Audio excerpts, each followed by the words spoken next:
रखनी होगी, अपने मामलात को साफ रखें। वह तस्बीह पढ़ते रहे। ये हाजी साहब थे 7 हजगरे, कितने हजगरे 7, और दुकान पे बैठते थे, वहां पे डंडी मारते, तराजू में डंडी मार।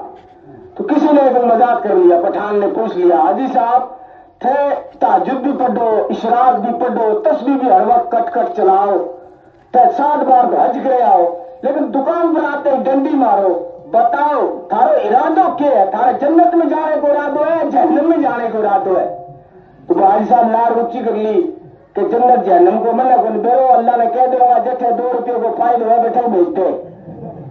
हमारा तो ये हाल है। अपने मामलात को साफ रखो, तस्बीह पढ़ते रहे, लोगों के कर्जे दबाते रहे। नबी पाक सल्लल्लाहु अलैहि वसल्लम जनाजे की नमाज नहीं पढ़ाते थे उस मुसलमान की जिसके जिम्मे कर्ज रह जाता था। बड़ी अच्छी बात बताओ, मुझे पर्सनल बताया गया है बंगरू खां की तरफ से कि इनका जो जवान बेटा गया है, अचानक पता नहीं है फैसले हो जाते हैं, उसके यहाँ पहले से लिखे हुए होते हैं, लेकिन हमारी निगाह में वो अचानक हो जाते हैं।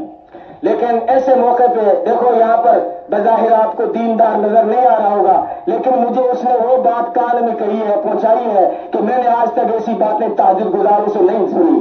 वो कहते हैं कि ऐलान कर देना मौलवी साहब, मेरा जवान बेटा गया है, अगर इनसे कोई कर्जा मांगता है तो आके मुझसे सुबह मांग ले। ये होती